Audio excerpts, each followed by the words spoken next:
والجماعة والسلف الصالح الفرقة الناجية ليس لهم إمام ينتمون إليه إلا محمد رسول الله عليه الصلاة والسلام. Saïd Qutb était un frériste, c'est-à-dire il faisait partie de la secte des frères musulmans. Il s'est ensuite détaché d'eux pour développer cette idéologie extrémiste en maintenant les fondements sur lesquels les frères musulmans étaient d'accord. Et Saïd Qutb était donc un révolutionnaire anarchiste et rebelle qui avait recours à toutes sortes d'actions pour concrétiser ses objectifs, tels que les attentats, les crimes, les meurtres et les autres actes qui sont contraires à la sharia, c'est-à-dire à la législation.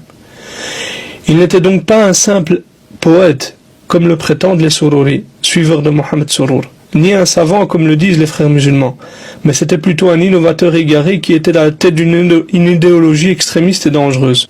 Et comme nous allons voir plus tard, Saïd Qutb avait énormément d'erreurs, et nombreuses d'entre elles étaient considérées comme de la mécréance. Et parmi celles-ci, son dénigrement envers certains prophètes, tels que Moussa alayhi salam, Daoud alayhi salam, Sulayman alayhi salam, son dénigrement envers certains compagnons, tels que Abu Sufyan, qu'il a rendu mécréant en disant que la religion et l'islam n'avaient jamais touché son cœur. Il a également dénigré Muawiyah, ainsi que Abdullah ibn Amr ibn al-As, de même qu'il a fait les éloges de ceux qui ont tué le noble compagnon Uthman ibn Affan en disant qu'ils avaient l'essence même de l'islam en eux. Il croyait aussi en la croyance de l'unité de l'existence.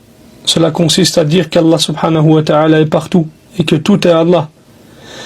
Il avait aussi une exagération dans le tawhid al-hakimiyya, sa prétention que ce tawhid est la quintessence du tawhid et que le tawhid pour lequel les prophètes et leur peuple étaient en conflit était le tawhid de la seigneurie.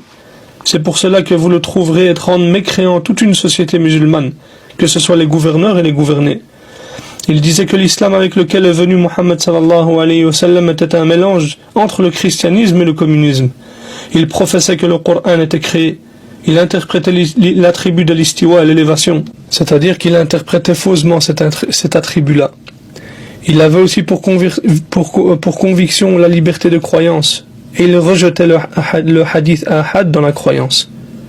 Et y voici quelques erreurs de Saïd Qutb qui ont été tirées de ce livre. Wallahu al-musta'an.